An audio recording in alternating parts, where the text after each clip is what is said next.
So I kept going. So I was still doing all this. But then when my son was born and when he was diagnosed, I dropped everything. Right. Everything stopped because it was, I mean, I was aware, of course, of what autism was, but not to the degree that, how it would change our lives.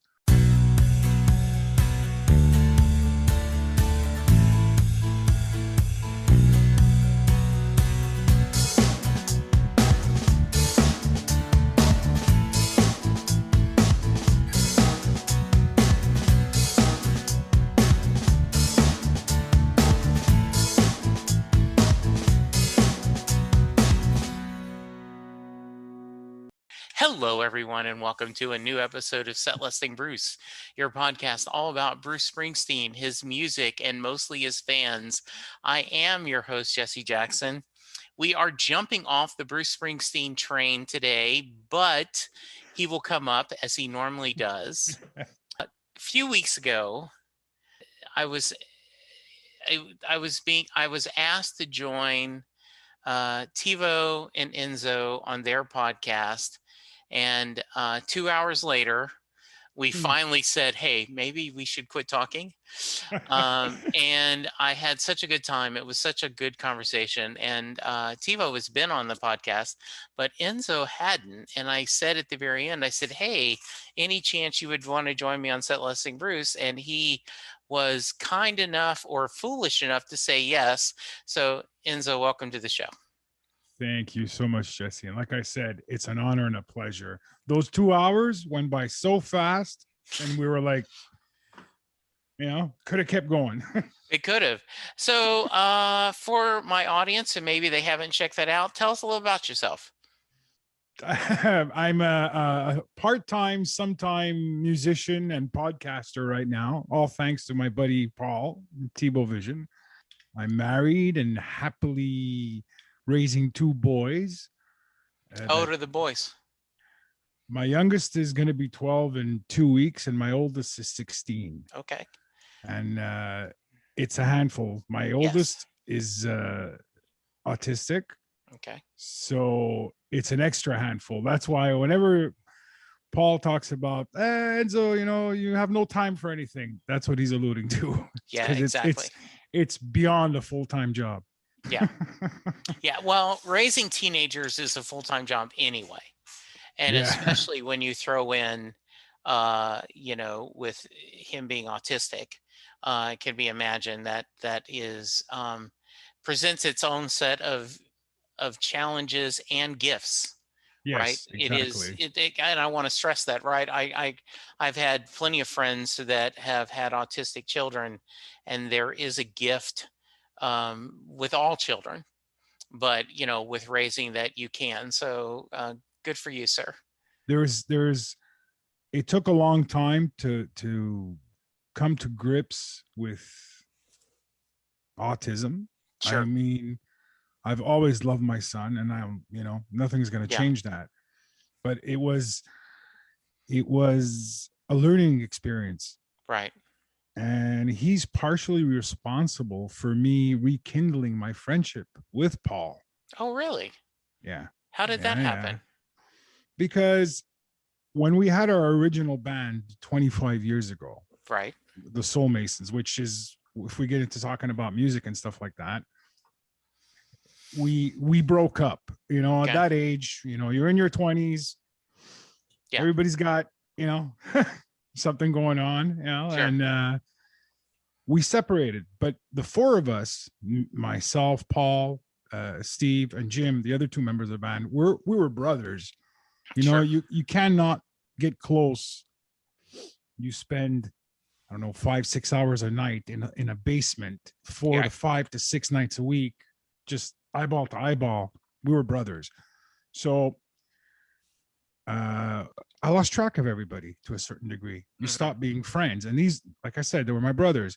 And I just let things go. And Connor taught me how not to judge people, not to put my expectations on people. That's my son, Connor. Okay. In the sense that it's not fair for me to have to think that people should live up to my expectations. So at that point, I realized that all that stuff that had happened in the past was BS. Yeah. So it's like, you know what? I want to reach out and find these guys and make sure that I didn't care about the music. It was the friendship I wanted to fix, basically, right? Yeah. So that's what I did. So I don't know if you've watched the Bruce's latest album is Letter to You. And, I know a little bit of it. Okay. I know a little bit of it. Yes. And so we have to, like, I feel bad for your listeners. Like, who's this guy? He doesn't listen to Bruce. No, what? No. I was told I have to explain that though. I have to explain that. We'll get into that. Yeah, I was told this last year that I had a listener who listened to my Doctor Who podcast. And so he listened to a couple of these episodes and he says, I think you tell this wrong. You don't do you don't do a Bruce Springsteen podcast. You do a podcast where you interview people and the host happens to be obsessed with Bruce Springsteen. But that's fine. I mean, that is fine. And so I said that. So yeah. Well, anyway, his latest album, a couple of songs like Last Man Standing, and he talks specifically that he was in a band called the Castiles in high school from 64 to 68. And he talked about that when George Thies, who was one of the members of the band, recently passed away, Bruce was in the hospital with him, and he realized that Bruce was the only remaining member of the Castiles still alive. And he talked about that 4 years is an eternity in a rock band. Yeah, it is. And how that friendship forged. And another thing he says in the documentary is that rock and roll is the only profession where you can still hang with your high school and young friends. You can still work with them, right? Like he is still working. Members of the E Street Band, they got together in the early 70s, when they were all punk kids, and now they're in their 70s and they're still hanging together and they're still playing together. It's incredible. It really is. I mean, it's hard because it's a marriage between 4, 5, 6 people. It's a marriage. It is. So the breakups, I understand. I think it was Peter Gabriel that said it when he quit Genesis, or he made a quip about, I'll never work in a band again, or something like that. It was so bad. But it's when that band broke up, and I was like, okay, you're devastated. I mean, it's I can count on one hand the times I've cried, and that night was one of the times I've cried how much I had, and it took a while for me to get back in. So then you start another band, and you stick your toe in the water and like, okay, we're going to do a cover band. We're going to leave the originals alone for a while, or try this and try that. And it's not working or whatever. And this and that. So then, build it up. Okay. We're playing again. And with my buddy, Jim, who was the other guitar player in the band, I was always his backup, basically. Right. He was like technically mind blowing. The guy at 19 was doing like, Randy Rhoads and all kinds of stuff. And I was just, playing my open chords and following along. Okay. I was the writer, whatever, but he was the so I was always his backup. So I decided to step out. I said, this is not enough for me anymore. So I joined another band where I was the only guitar player, but I was playing second fiddle to the bass player and the keyboard player. And it helped improve my musical education. Yeah. So I kept going. So I was still doing all this. But then when my son was born and when he was diagnosed, I dropped everything. Right. Everything stopped because it was, I was aware, of course, of what autism was, but not to the degree that, how it would change our lives. Yeah, I remember music ceased to exist at that point. One of my best friends, both his sons are autistic. One on his younger son is on the lower spectrum, but his oldest, and like Bob said, there was a newspaper article or a magazine article where, so your son only eats chicken McNuggets. What does this mean? And he went, oh my goodness, that just, it spoke volumes to him because, his son would do that. The other thing, you were talking about the band, in Bruce's Broadway that's available on Netflix, he talked about that a band is where you take 1 + 1 and it becomes 3. He says, regular times 1 + 1 is 2, but a band is 1 + 1 = 3. And he says, and if it doesn't happen, then it's not a good band. But it truly is that, and I can see that. Well, go ahead. Go ahead. No, I was going to say, I wanted to go talk about growing up. Where did you grow up? So, I was born and bred in Montreal. Okay. In the central and east end part of the island, which is in Quebec in Canada, folks. Okay. And are you fluent in French as well? Not as much as I used to be. Okay, yeah, but unfortunately, you don't. Yes. If you don't use it, you lose it, right? Exactly. I'm actually trilingual. Okay. Because my parents are immigrants, and they came from Italy in '59. Okay. So I'm first generation Canadian. I guess that's the way you say it. Okay. So I grew up with Italian and street French and street English, and then. Okay. So yeah, I mean, you still speak French every day, speak English every day. I'm losing the Italian because there's, we moved out of Montreal when my son was diagnosed and we were looking for the best schools available. We right. went to ran from the island. Yeah, we're off the island now. So, but so I grew up, and I have an older sister who's 10 years older than me. Okay. And I wasn't her little brother. I was like her little kid, she used to drag me around everywhere with all her friends. And I grew up with her friends. I had no friends my age. I grew up with the teenagers. So my music was their music growing up. Because that was my next question. Is it like, what kind of music did you guys listen to?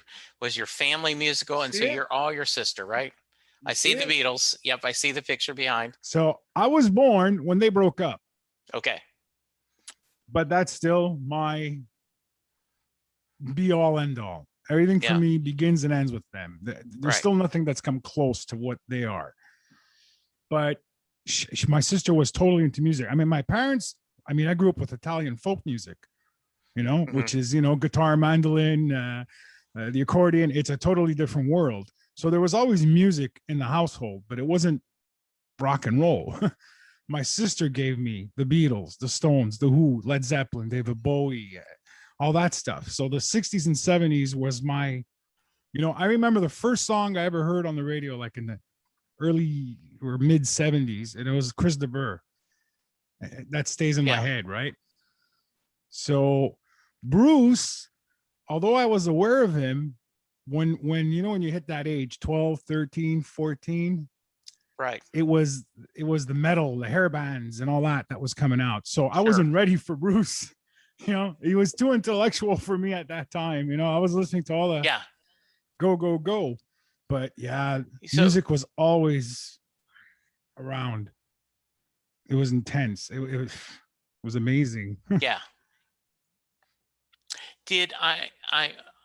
I'm thinking of that scene in Almost Famous, right, where the main character's sister is leaving to go become a flight attendant or something, and she leaves him all those albums, something like that. And so this isn't often.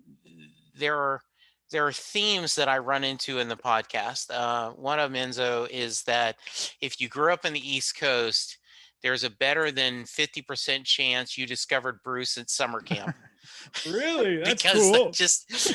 That is cool. Either a bunkmate loved Bruce, or often a counselor loved Bruce. And another thing is siblings.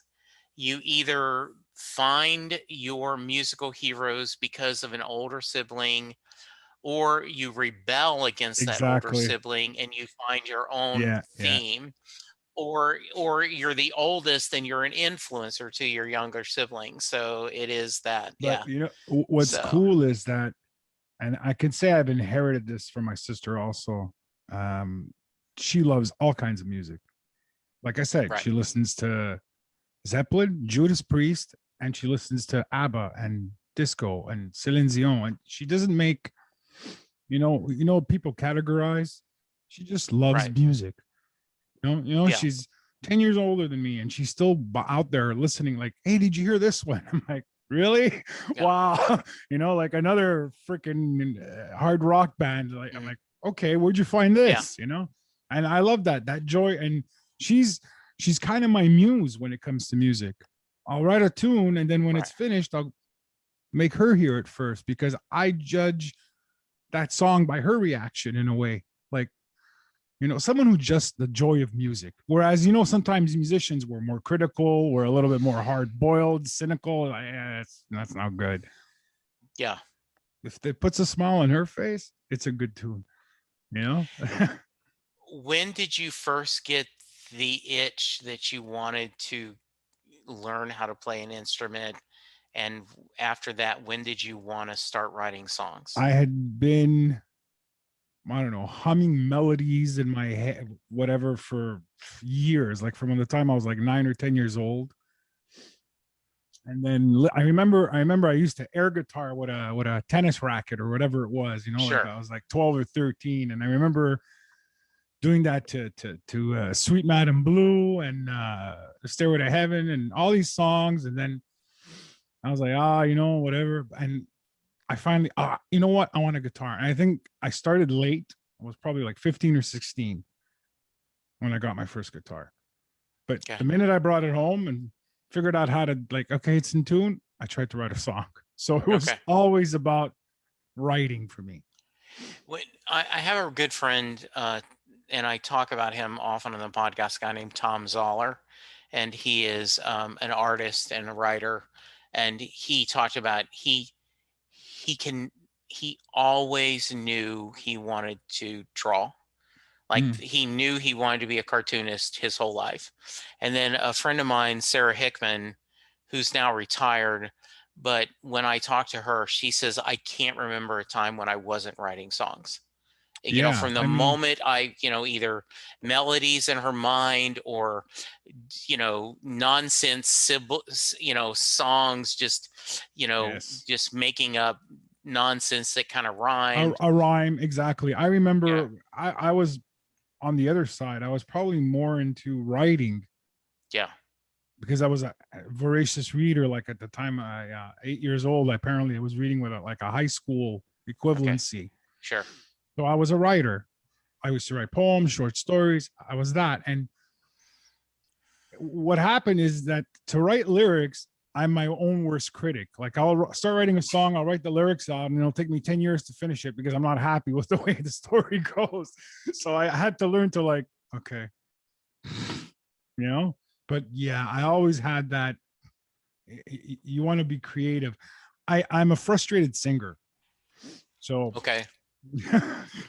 It was always a means to an end to get a message out or feeling out. Yeah. So I agree. It was always there. I just didn't know how to, like, how do I do it? What do I do? I wasn't sure of myself. What was your first band? High school band, which the drummer of Steve Cefaloni. Yeah. He is the guy that started when our cover band broke up. I was writing like with him, with the cover band broke up, he went off into another cover band. That's where he met Paul. Mm-hmm. So when that was sort of finishing off, Steve called us all together because we knew each other. We had met Paul and he wanted me and Jim and he wanted Paul and he wanted to start an original band. And it worked. And it was literally like within weeks we met, like, okay, what style are you? What style? Okay, it's going to be a little hard. You're a little jazzy, a little rock, you are the hard rock guys. But the personalities gelled, the music gelled, and we're just like, it was a blast. It was a blast with the boys. Where did you, and there's a method to my madness, but where did you play? That's the sad part. Right away we started writing. Yeah. We were locked into that basement. We were fine tuning and we recorded. We did everything. We played like one time. Oh, that's live. A shame. Yeah, that's like, it doesn't bother me so much now, but before it was like, damn, we're right there. We broke up right then. It's like, okay, we have our stuff. Let's go. So, I'm going to really recommend you to get the free 10-day Apple TV subscription. Watch that documentary, because he talked about playing at, bar mitzvahs and of course, CYOs and the VFWs and just all these different places they would play to get in front of an audience. It didn't matter. In his biography, he would talk about that you would go to a bar and say, we will play free, and all we'll pass the hat, whatever we get from the hat, that's what we're going to get. I think we joke in the last 2-3 years that we've been, back together or whatever. Yeah. I think between Steve and Paul, I think we calculated they have like 10,000 shows under their belt. Yeah. From all the gigs that they did and jam nights and all this and all that. Yeah. And it was like, and they're always out. They're always working, until it became like, because you're not doing what you really want to do of your own music. So it starts to like,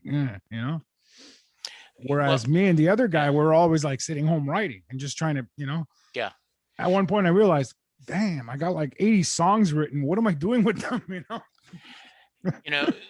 Sarah tells the story that, she was playing anywhere she could in the late 80s, early 90s, just trying to do what she can. And, she's playing at a pizza place and she's trying to play a original song. And somebody said, play Louie Louie, witch, except use the B. And, and she's just... it wasn't happening. That was not the scene back then. Yeah, exactly. Yeah. Not the scene. Mm-hmm. So you guys do a lot of music together now. Pre-COVID, were you guys trying to perform live, or is this more now then because you can do digital and you can do video and you can do, it is much easier now to write it is not easy to write a song, but it's easier to collaborate and to get that out there. Like here is via the different social media platforms. So what happened to join to fill in the missing decades? Yeah. So back then we actually recorded 12 or 13 songs. Yeah. Something like that. And we did it. So it's not a studio recording, but it wasn't bad. Yeah. You hear that the songs are good tunes, the passion was there, but some of the technology that we used and some of the stuff was like, meh. So this sat on my shelf for 20 years. Wow. Now going back to my sons, my little one, by the age of 2, he was, he's singing Eleanor Rigby. He knew the lyrics to like 50 Beatles songs by the time he was 3. Yeah. And I, listen to the. So one day he picks up literally this thing, which is sort of the CD that we made back then. He goes, "What's this?" I go, "That is my band from a long time ago." "Oh, no, Michael, they don't exist anymore, but you can listen to it." So the little one, because he got the bug too from his aunt and from his dad that he loves music. Right. He's he's running around the yard and he's singing songs off the album. What? Okay. And then with everything that I went through with the older one, that, like I said, learning not to judge, I said, you know what? Life is too freaking short. Yeah. And I gotta clean up the past. Right. So I spoke, first of all, I was still in touch regularly with the guitar player, Jim. I found Paul. I called him up out of nowhere. He's like, is he coming to kill me? Yeah. I was like, what? Oh my God. Okay. So we met in a bar and we just sat there and chatted for like 4 hours or whatever it was, like, hey. Then the next week I went and see Steve and I cleared the air with him. And it was like, whether or not you guys know or understand, I just needed to like make amends and clear whether or not, like you don't understand the way I was thinking back then. So you guys are too important to me to, I don't care about music. I really don't. It's the friendship I want back. Yeah. So I invited them over, had a barbecue, just the four of us, sat there drinking beer and eating chicken wings. And we're just like, cool, So we started chatting again and everything. And then I said, guys, can I release the old stuff? Do what you want. Okay.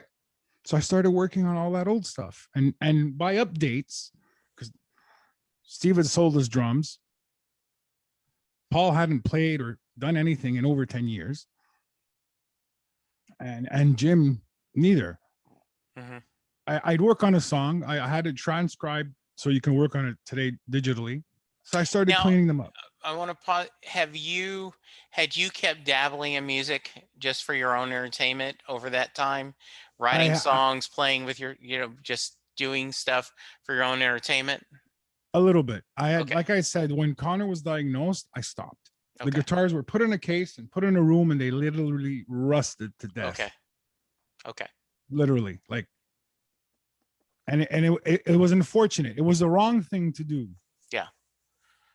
Because it was the right thing to do, but it was the wrong thing to do. Yeah. So you're focused on being a good provider. Yeah. Being there for your spouse, being there for your son.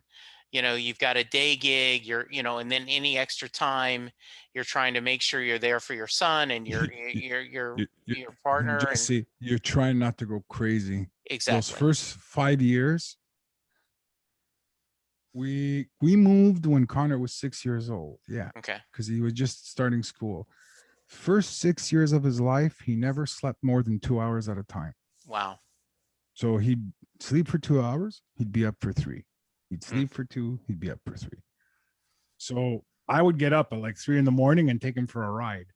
Just to like, let's hopefully he falls asleep again. Yeah. So my wife stopped working and became basically his therapist or whatever you want to call it. Yeah. She taught herself.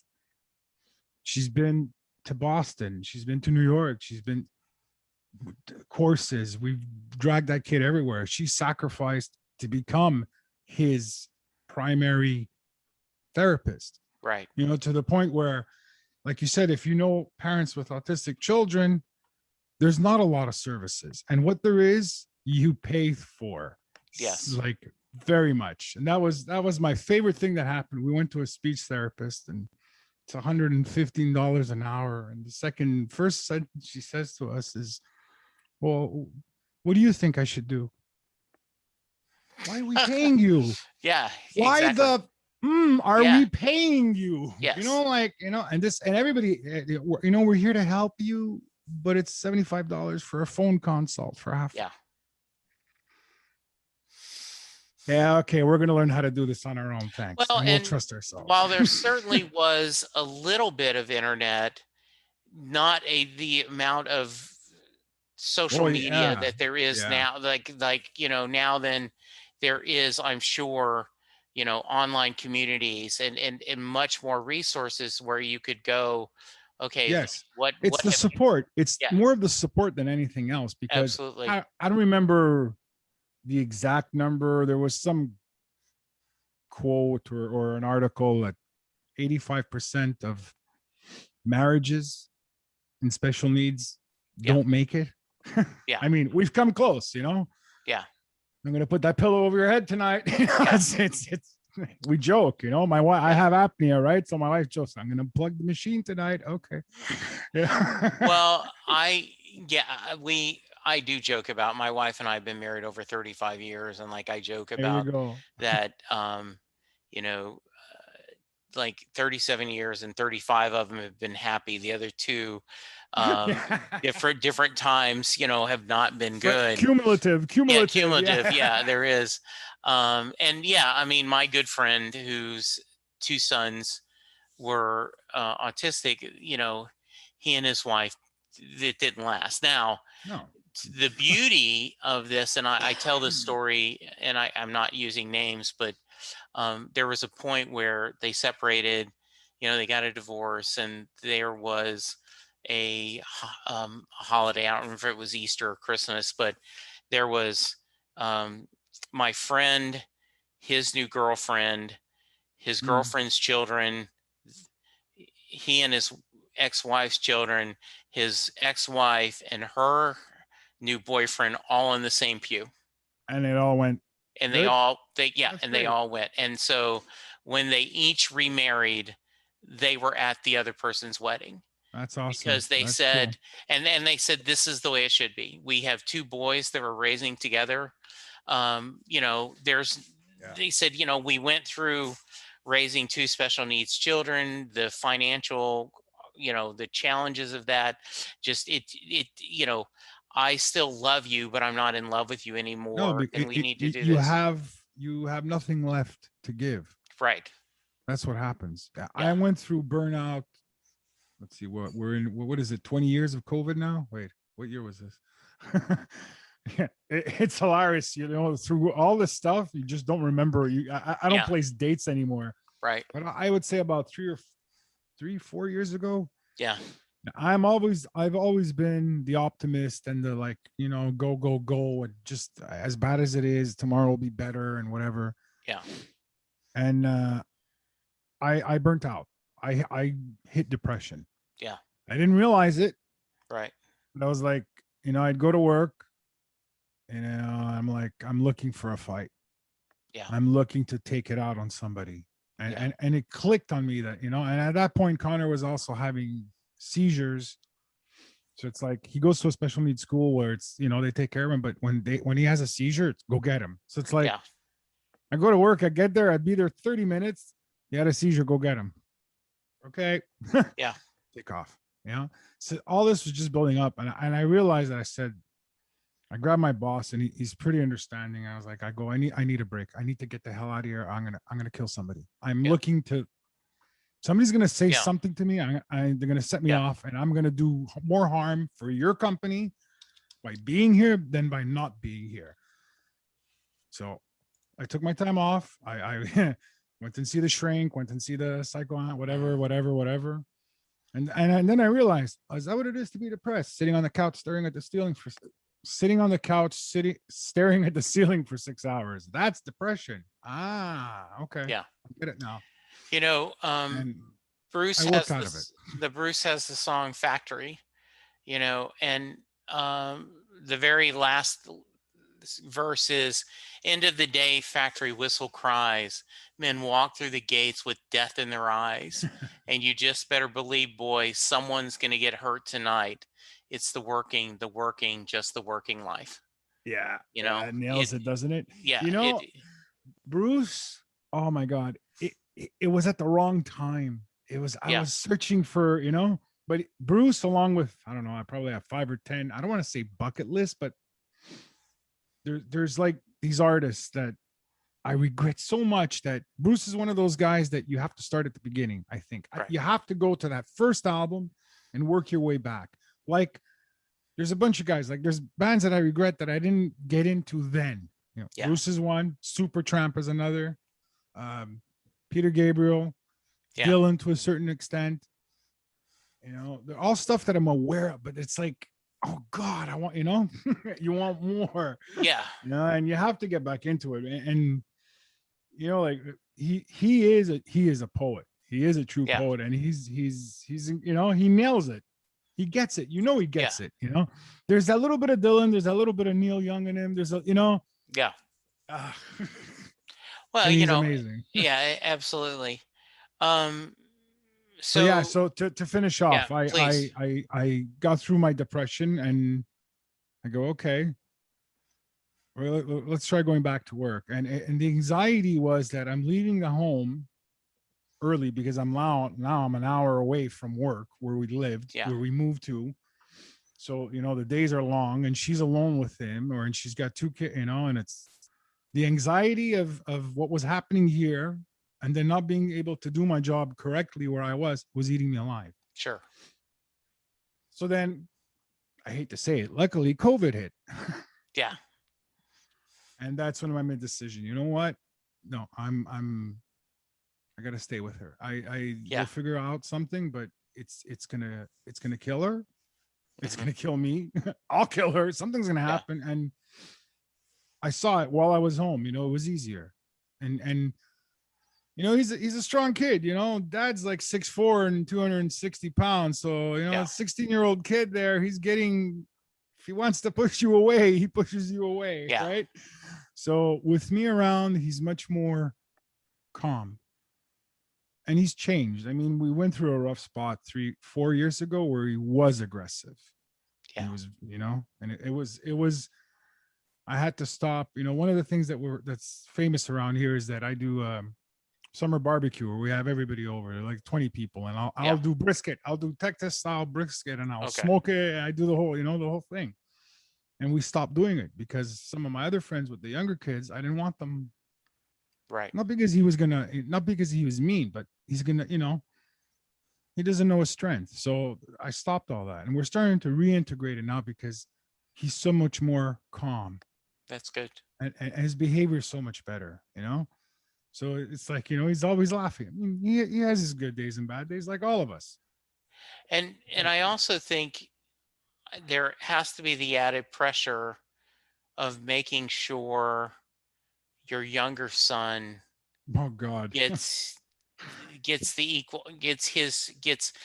his part of mom and dad, right? You have so nailed that. And sometimes I feel like a failure in that. Yeah. And that's something that drives me nuts. That's something that we've tried, but just because of the situation, he had no peers growing up. Yeah. Growing up with his brother. I mean, for him, it's normal. Right. He doesn't know any different. And he's a sweet kid. He's he's such a giving soul. He's a giving soul, but it's not the same for him. He didn't know how to play with other kids when he went to school. It was like, but I play with Connor. Like, no, you can't, Yeah, exactly. A huge learning experience for him. But, it's like, there's a part of me, every once in a while, the ugly head of guilt does creep out, but I'm like, I'm a firm believer in guilt is useless. Like, I don't believe totally agree. Yeah. All it's there for is to, Yeah. But every once in a while, when I'm looking at him and I know that he doesn't, it hits. So, and that's human nature, and and no matter how much you do, like what is the Maya Angelou quote? I did the best I could, and when I knew better, I did better. I'm messing that up, but yes. No, but Jesse, it is that. You can only do what you can possibly. I mean, hindsight is 20/20 and all that. Yeah. I went back to fix what I could fix. Yeah. With my friends. I can't go back to take away autism from him. No. It's there. And I've learned to live with it. And like I said, he's taught us so much. I mean, the journey never ends. Right. So I interrupted you, and so you asked, you've gotten the band back together, literally. I've gotten the friends back together. The friends back together. And you talked about, would you mind me doing some of the old music? And they said, fine. So take me from there. What happened? So what happened is I start getting all this old stuff and I start working on it. And everyone wants to know, like, hey guys, listen, what do you think? And they're all starting to get excited. So like Steve builds a freaking drum set. Paul starts doing, starts telling me, what are you doing with this? What are you doing? Like everybody's got, I'm like, oh, what's happening here? Oh, okay, let's do something. Well, what are we gonna do? We're all like one guy, we're all an hour away from each other nowadays. Right. We all have kids. We all have it's not gonna happen the way, So for like 6 months to a year, we're just hanging out, having fun virtually, a couple of times in person. And I'm, like, okay, let's do something with it. What are we gonna do? Let's do it new. Like, okay, let's do something with it. What are we gonna do? Let's do it new. We were back and forth what to do. And I'm like, guys, eventually it was just like, just let me release this and see what happens. We did write a new song, and it was all basically virtual. It's an awesome tune. So that one's out also. I'm gonna plug it. It's called Sunny Days. Go find it. I was gonna ask you, where can we find some of this stuff? The Soul Masons, that new original song, and the new re-release of that album from back then is soulmasons.com. There you can find us from YouTube, TikTok, Facebook, Instagram. Okay. They're all Spotify, obviously iTunes, they're all there. So what happened is we finally, like, the guy's like, okay, leave me alone. Just let me finish this, get this out. So it came out last April. So it's been gestating for like 3 years. I'd come down at 4 a.m. and work on mixing it. Okay, he's up, go back. So that's how it works. But and on the side, when this is happening, like, we did the other new song, which was fun because it's like, okay, well, we're getting back into it. I think all this little talk, like, lit a match under everybody else to get back into music. Like Paul now, like, with Paul, he's doing all kinds. He's totally back into music. He's writing, he's recording. He always had that entrepreneurship for social media. You see what he does. And he's dragging me along with him, which I love him for. I mean, he does all the hard work, and I just, like, ride the coattails. Yeah. But yeah, and it was like, so now it's like we have so many things just, like, hovering. The old band is sort of there. Whenever we're ready to do something, we'll do something. He's working on his stuff. I'm working on my solo stuff, which without Paul, I would never have done. So it's funny how I started the ball rolling, but we they each kind of found your own path. Yeah, and it's been such a blast the last year and a half. Like, I mean, even before the camaraderie of the 4 guys when we get together and just talk. I mean, like, you saw the way we go for like 6 hours, nonsense, just talking, and we're just having a blast. It's like, really, like, old friends that, like Bruce said, the high school buddies that you don't see anymore. These are the ones you still see. They're the only ones you still see. So that's great. It's amazing, and it's fun because with me and Paul now, the partnership that we have, where, like, he sends me a finished tune, and I'm sort of like, I'll critique it and say, do this, do that, do this, and he won't do it. He won't do what I tell him to do, but he'll think about what I said and just do something else. So it still pushes him to do something. Like, I sent him just the other day, I sent him a guitar track for one of his songs. He's like, yeah, but I don't want to. Oh, wait a minute. I could do your guitar track as keyboards. I'm like, go for it. That's funny. Yeah, we do that all the time. It's like, go. Because Paul is so creative. He is so creative. But like I tell him all the time, I go, you're barely finishing A, you're already to X. You've done everything. You're like, go back. Just slow down. Go back. Yeah, finish this and do that. Yeah, absolutely. Besides the Beatles, who would you say are your biggest influences? That's a hard question, though. Okay. That is a hard question because music, every day it's a different, like the Beatles, like, for me, they're, yes, my favorite. Are they my biggest influence? I would hope they are, but I don't think I'm that talented. Okay. Lennon is amazing. John Lennon is incredible. Yeah. And if you follow that line, guys that inspire me by the way they sing and write, Chris Cornell. Yeah. Is amazing to me. Was amazing. Well, they're both gone, but anyway, Chris Cornell blew my mind. Just so, and I wasn't even a fan of Soundgarden. I'm a fan of Chris Cornell. Yeah. He's amazing. I love Zeppelin. I love The Who. See, it's all stuff before I was born. Yeah. Bowie, Prince. They just sheer genius of these guys that they can, metamorphosize who they were into something else and change genres. And that's something I hate that the 70s did. I love the 70s, but I hate the fact that we started doing this. It has to be this, it has to be this. My favorite album of all time is the White Album, because there's so much on that. And I understand why people, I don't want to hear a song about a dog called Martha. What the hell is that?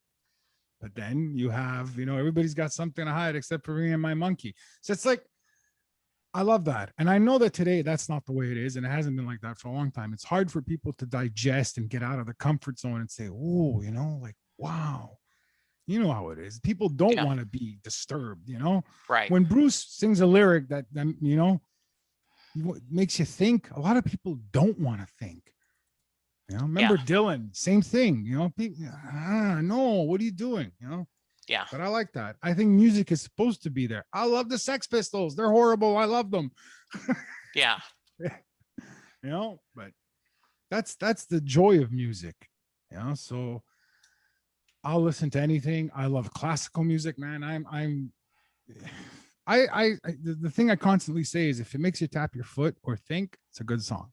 That's all it has to do. Yeah, I think that's good. That's well said. Absolutely. It doesn't, don't overthink it.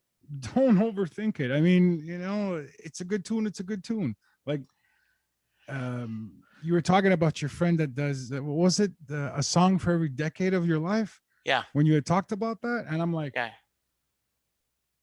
well, just one song? No. Yeah. There's no way I could pick just one song for every decade. That'd be insane. There's so many good tunes. There's so many. Every era has, like for me, like I said, the 60s, there's something magical about that, the creativity of that. The 70s is much more cynical. Yeah. You know what I mean, right? Sure. But there's a beauty in that cynicism. Like today, I consider myself an optimistic cynic. That's what I am today. Okay.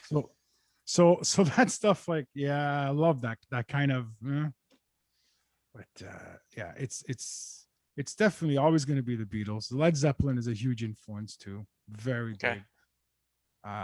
Cornell. In the last 10 years, Johnny Cash.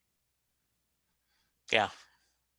That's one of those guys that's on that list with Bruce and Dylan. And that you went, oh my God, how did I miss this? And oh my God, what a career he had. Yep. Just like, whoa, blows it, like, there's guy it's stuff that, like, I don't know if it's geographical. I don't know if it's just what it is. It's like you're aware of them, but you don't hear them. I mean, in the States, you guys, country is huge. Right. It's not huge here where I am. Right. So it's like, but it's there. But you go back and I'm like, Waylon Jennings. Holy smokes, man. Yeah. He's amazing. Well, and, last year, Ken Burns did that country music documentary. And when you think about, and I plug this all the time, if you've not watched it, it is definitely worth the time. And it talks about that there was this one weekend in this little bitty town in Tennessee. This guy recorded the Jimmy Rogers and the Carter family. On the same weekend. He recorded them. And when you start exploring, almost everything from country music came from those two bands. That including, like, Mother Maybelle Carter was Johnny Cash's, mother-in-law, and just in Jimmy Rogers, the influence of that, and how, and one of my favorite podcasts is A History of Rock and Roll in 500 Songs. That's a guy from England is doing it, and he does a song every week. Oh, that's cool. And it's about an hour, and he covers all the different connections. Oh, that's awesome. That's a lot of work. Yeah, My it is. And he gosh. does a lot of Wow. in-depth research, right? And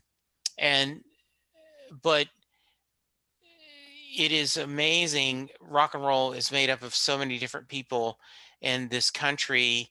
It is very clear the roots come from these two people, and almost every branch has come from there. So yeah, absolutely.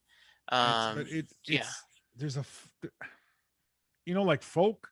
yeah, There's a part of country to me that because I love folk, yeah, but there's that middle ground between country and folk, and I think that's where it's at its best. The two of them.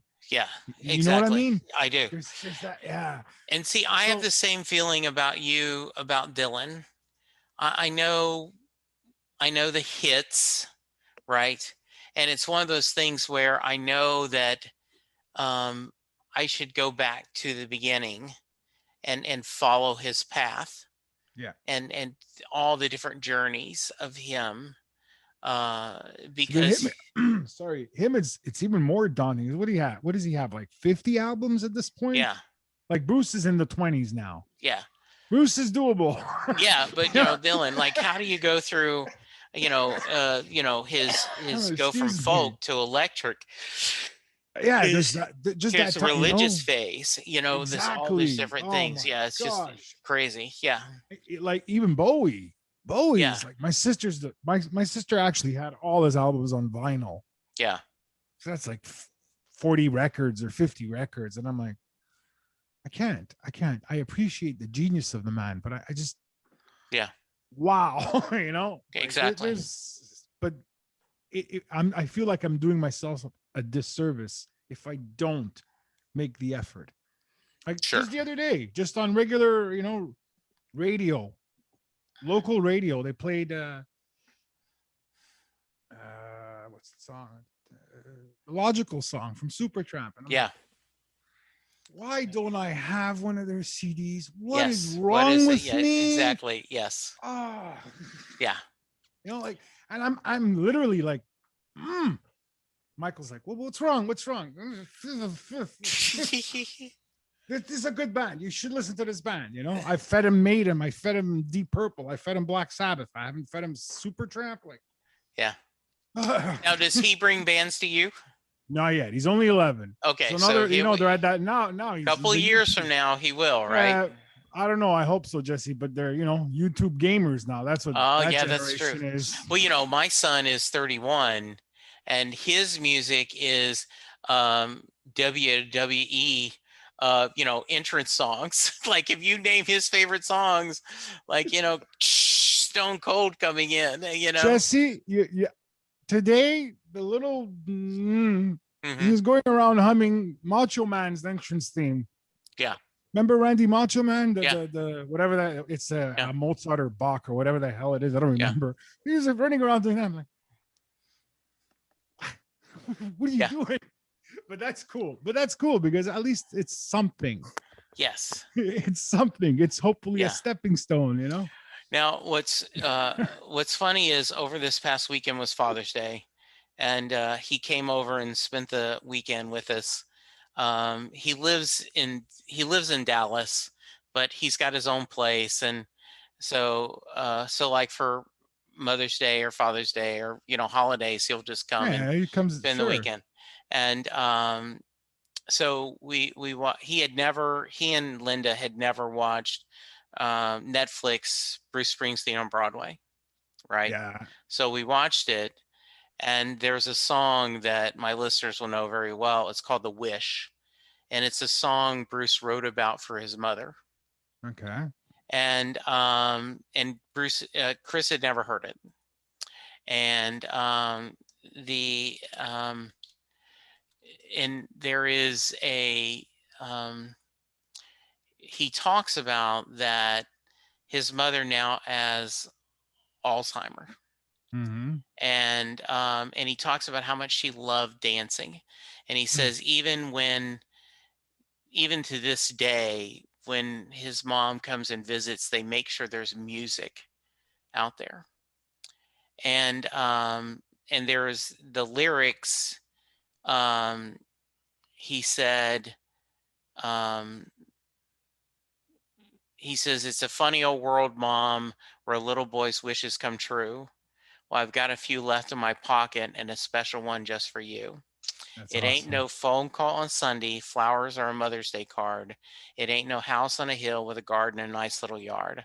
I got my hot ride down on Bond Street. I'm older, but you'll know me in a glance. We'll find us a little rock and roll bar, and baby, we'll go out and dance. And the See, song is all about that's what he knows his mom wants. His wish, yeah, he and his mom can go dance. see, he has such, what's the word I'm looking for? Bruce has this ability to just bang right here, gets you. Yeah. Because I don't know him from a hole in the wall, but he strikes me as the type of guy I could sit down with at a table and share a glass of wine or share a beer or share whatever and just relate. You know what I mean? Absolutely. He's not full of BS. It's just he is so there. Yeah, absolutely. I can't put it any other way. And that's why that's like, oh, that's beautiful. That's so simplistic yet so beautiful. And it's magical. When he does it on Broadway, he talks about, because the lyric is, I've got my hot rod. I'm older, but you'll know me in a glance. Yeah. And he says, you'll know me, and leaves it. And he doesn't say it implies, but she has Alzheimer's now. Yeah. She won't know him. No. And it just breaks your heart. And so Monday or Tuesday night, Chris was home, and I love him, but like 11 at night, he started texting like, I'm thinking about the wish, Dad. And he's quoting lyrics and going on. And I'm like, hey, I appreciate that. But it's I'm old. I need to get some sleep. But piss off, laddie. But you're just have you taken him? Have you taken him to a show? Yes. Okay, we've done two. We went and saw him in Oklahoma City. And the only reason he went is, okay, we'll just do a guy's trip, right? Whatever. We'll just go. And he came back, and I actually have an episode where I hit recording on the app in my phone, and in the car, we just talked about the concert. Awesome. And then, we got a chance to go see him at the Met Arena in Jersey, right? Where the Giants play. And we went together. And so Chris is ready to go again. He just so he gets it. Yeah, he gets it. Yeah, he gets it a lot. That's awesome. That's awesome. Now I love that, because music is what heals you. Yeah, it is. It's been around for thousands of years. We used to do it before we could speak language. They used, sticks to hit on stuff. We've communicated with it. It's been there since the beginning, and it heals your soul. So when people ask me, what is your podcast about? And I go, for the past over 5 years, I've been talking to fans from across the world, fan of not only Bruce Springsteen, but other musicians. And truly, the podcast is about the power and the magic of music, rock and roll, because, let's face it, I'm sure there were times when you were frustrated and downhearted, and as you said, fighting depression, and you put on your headphones and you listen to a song, and I'm going to lose myself into this song for a minute or this album to help me cope. Definitely. Yeah. Definitely. All the time. The time. I mean, it doesn't have to be one particular artist. It could have been different songs, whatever, but yeah. Sometimes you want to be morose and you get into a depressive song. There is. That's the worst thing you could do, but it happens, right? There is that time where you just want to feel, it goes back to when you're a teenager and your heart's broken. And I can remember my heart was broken once, and Linda Ronstadt's version of Different Drum where, you and I, we travel to a different drum, and I'm not saying you aren't worthy, but I'm not saying I'm looking for a boy who wants only me. And, and it's just this, I'm just bawling to myself that this girl that I just knew was my soulmate, isn't going to, she doesn't love me. No. And it is, that's what I try to explain when I talk about music. Yeah. There's always a song at some point in your life that's glued to that experience, that moment. Well, some people don't realize it. Yeah. That's the thing, oh no, I'm not into music. Yeah, well, I'm pretty sure that if somebody probed the inside of your head, there is a moment where there's a song that stands out, and it's like, not deja vu. You ever have that experience where like that smell of freshly cut grass brings you back to music? Does the same thing. It triggers something in your brain, but we all have that moment that we like you. I remember when you're telling this story, I'm thinking, what was it, a Whitesnake song that I was listening to back then in high school? Yeah. Probably I was listening to David Coverdale, How Like an Idiot. Yeah. Yeah, exactly. Absolutely. But it's those moments, you're growing up as a teenager, it was Guns N' Roses, it was Aerosmith, it was Whitesnake, it was all that stuff. And it was like, it spoke to you. It's gibberish. I look back at it now, I laugh at it, but at that time, it means something. It means something. Yeah. And so, it is powerful, and it speaks to you, and it carries us, that times when it's hard, that music does lift your spirits and lift your soul, and it helps you to carry on. I'll give you a little example. Sure. When my son was a year old or 2 years old, I used to sing a little nursery rhyme to him or whatever. Mm-hmm. He's 16. I still sing it to him today, and he still smiles when he hears it. I know he remembers, and I know that he appreciates it. He can't tell me, he can't say it, but it's there. So it's like, you know it. I know it. Yeah. And that's like to come full circle. When I finally accepted him for who he was, and that he taught me that I should accept myself for who I am, and I got back with the other guys, and it's come full circle. I mean, every day is a trying or learning experience or whatever you want to call it. There's good days, there's bad days, but I am so much more at peace with him, with my wife, with my little one, with my friend. It's like, life is too short to throw it away on stupidities. Yeah. Well said, my friend. Well said. So it just you try and do the best. I mean, and like I make plans. Today I'm recording. Today I'm not recording. Never mind. Yeah, exactly. Whatever, it happened. Yeah. Whatever. I stopped. Like my wife's like, just calm down. Don't make plans. She's like, yeah, but we need to have a routine in this. Yeah, we have a routine. We're alive. We're breathing. It's okay. We're hanging in there. Good. But that's my thing. And music is a huge part of that now. For a long time it wasn't, but it's And I'm so happy. That's great. All right. Soulmasons.com. Is where they should look. Go check out some groovy tunes. It's a little bit of everything. Okay. A little bit of everything. A little bit of rock, a little bit of roll, a little bit of jazz, a little bit of blues, a little bit of but they make you think. That's good. All right. Before I let you go, I got to ask you the Mary question. So I had warned you beforehand. For those of you who do not normally listen to Set Less and Bruce, that you are Enzo fans, and so you're listening to this and go, what the hell is the Mary question? Jay Armstrong is he is a retired honors English teacher that first came up with this.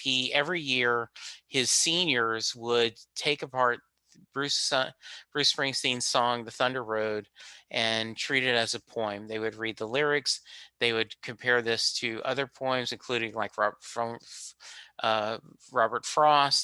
They'd look at the imagery of the song. And at the very end of the 2 days, he would ask the question, does Mary get in the car? And that is your question, Enzo. Does Mary get in the car at the end of Thunder Road? I will preface my answer by stating this. As a lyricist, yes, and a writer, when someone asks me what the song is about, yeah, my answer is whatever you want it to be. That is excellent. Yes. But she gets in the car. Okay. That's the way I want to see it. Right. It has nothing to do with how Bruce wrote it and what he meant. That's the way I want to see it. And that's the way people should see it. So about 60-40 is the split. About 60% say she gets in the car. About 40% says she doesn't. And has anybody ever actually tried to nail Bruce down, and has he told them to?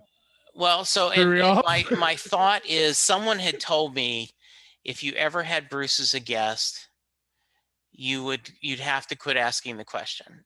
And I thought back, Isaac Asimov is a science fiction writer that master. Yeah, one of the masters. And as a kid, as a high school kid, I loved his novels, his short stories. I just truly one of my favorite writers growing up. And I remember in his autobiography, and I've told this story 100 times on the podcast, but he was doing a lecture, and he gets to a story and he explains what the story's about. And a guy in the audience says, Dr. Asimov, that's not what the story's about. And Isaac says, I wrote the story. Of course I know what it's about. And his audience member said, just because you wrote the story, what makes you think you know what it's about? And Isaac in his autobiography said, I thought for a minute and I said, you're absolutely right. The story is what you, my reader, thinks it's about. And so my point is, yes, it would be interesting to hear if Bruce thinks Mary gets in the car. Yeah. But the reality is that is not the only answer. No, it doesn't matter. It doesn't matter, because everybody is entitled to their own opinion and their own point of view. Like, to quote another famous fictional character, it's all in your point of view, right? Yeah, exactly. But that I love that ambiguity. I can't say the word. Jesse, help me. Ambiguity. Yes. Ambiguity. My God, I'm not enough coffee today. Yeah. Thank you. That's what it is. A song, a poem, a piece of literature is supposed to mean something to you, but it could mean something different at different moments in time. Yes. That's the beauty of it. And I think that she gets in the car, man. She gets in the car, she kicks him out and takes off with the car. Exactly. And there's there is what a good tune. What a such a good there tune. There is a song, pick any song, is going to mean something different to you today than it did when you were 16 or when you were 25. And great songs grow with us. Yeah. And they learn to adjust, that the meanings there. And so I think that's exactly what you're perfectly said, my friend. Yeah, it is. I mean, a song that I remember huge during that summer when you were 16 is Good Times, Bad Times from Led Zeppelin. Yeah. That was the song, because I even made the cassette. Right. Folks, you know what a cassette is, folks? Two sides. Well, I just had someone talk about that. He says, remember the big boom boxes that had the 2 cassette decks? He said, my first Badlands was the first Bruce Springsteen song that I taped off someone else's cassette. That was the first thing, There you go. Right? That's what it is. We used to make those cassettes to play them in the car. So and the song was actually called Good Times, Bad Times, because on the side one were the good times, party, Born to Be Wild, good time, and the other side where she doesn't love me. Yeah, exactly. But yeah, there's every day there could be a song every day, I don't know. That's I don't is that an actual question you want me to answer? What song means? No, I just wanted to, I am going to give you a chance though. Any final thoughts you want to share? There was something that you had said. I was gonna ask you a question about Bruce. What was my question? That song is what, 1975, right? Yes. Yeah. And that's his first big album. Yeah. So yeah, the story goes that his first two albums had not done well, critically acclaimed, but not sold anything. Yeah. And so he knew he had to have a home run on his third album. And so Born to Run is the album, and Thunder Road, it opens, and then it gave, and then he went, so Thunder Road opens up Born to Run. So why in my head am I aware of Darkness of the Edge of Town? That's after. Yeah, that's the next album, and that's the because I'm literally 8 years old. Yeah. That comes out in 78, right? Yeah. And so exactly. And so he had, in between that, he had a lawsuit with his original manager. Another one of those. He could not record in a studio. And so there was a restraining order. And so he finally settled, and that's when there was a big gap between Darkness, Born to Run and Darkness.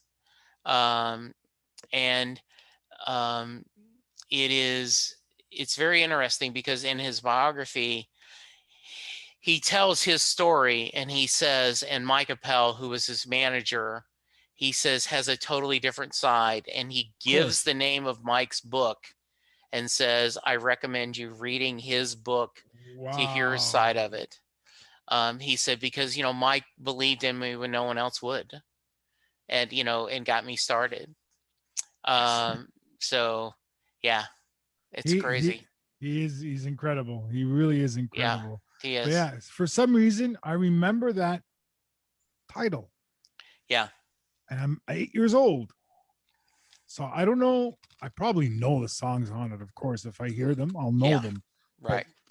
But that phrase, I remember Darkness on the Edge of Town. Yeah. Yeah, I remember that. Which is what an epic, that phrase, what a picturesque, it sounds like, a film noir. A foreboding, whoa. Exactly. Yes. Whoa, what's this about, And and it's in my subconscious. Absolutely.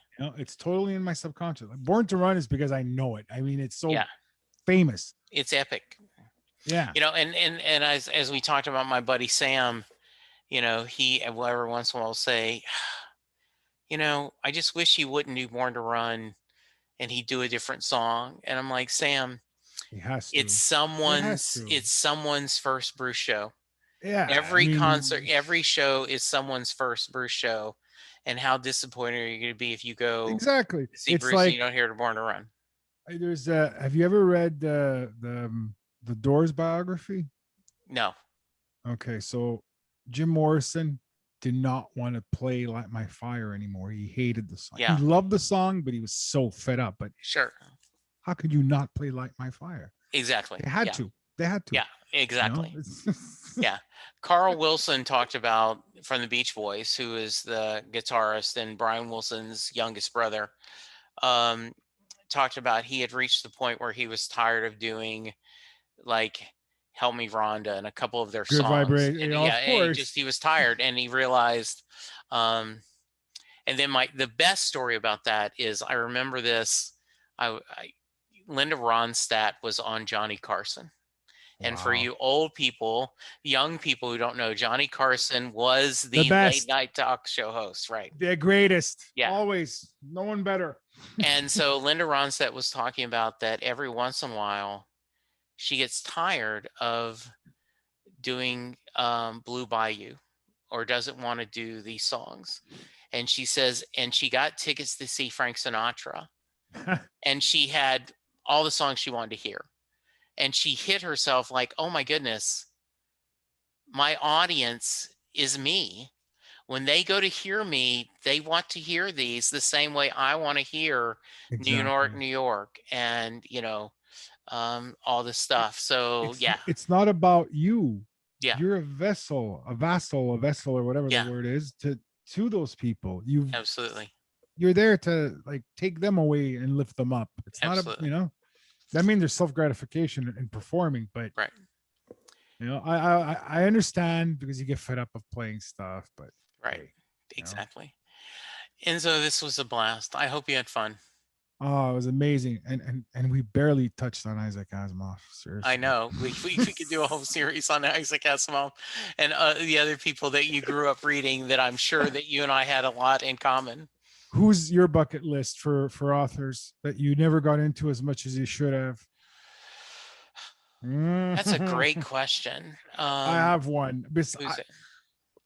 Asimov, for sheer volume, I haven't read everything. Yeah. That's what pisses me off. Yeah. It's just, but the one that I haven't, I read more Ray Bradbury. It's Clark. I've read two.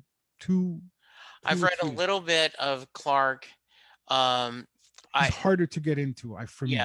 And then I loved Game of Thrones, and I've never read the books, and I know that they are so more than the series, and I've Jesse, you just nailed me. Clancy. Yeah, Clancy. Yeah. I would devour that book in 2 hours. 700-page book. I wouldn't put it down. I watched the movies and I'd want to puke. I'm like, what? Yeah. Never watched the movie. Yeah, exactly. Exactly. That's good.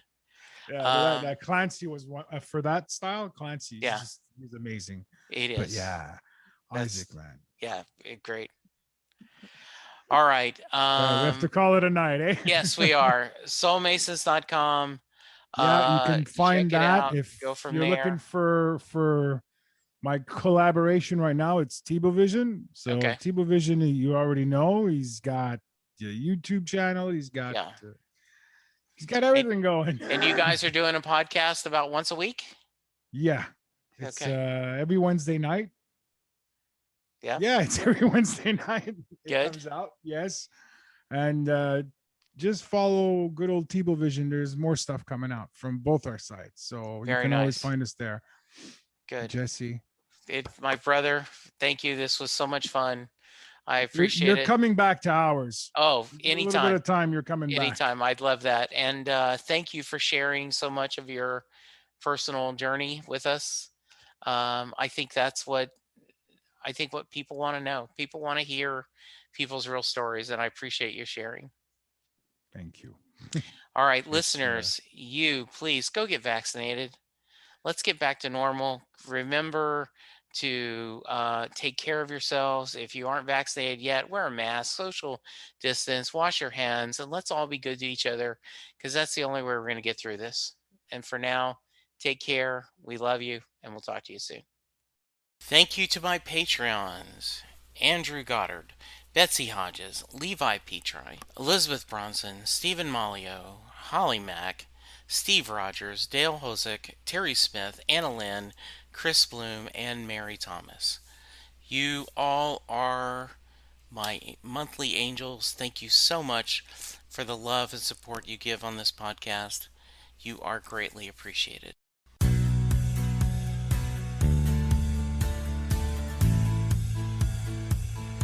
You just heard the fun talking, hard rocking, music loving, album ranking, fan thinking, joy spreading, lyric reading, story sharing podcast that is the one, the only Set Listing Bruce.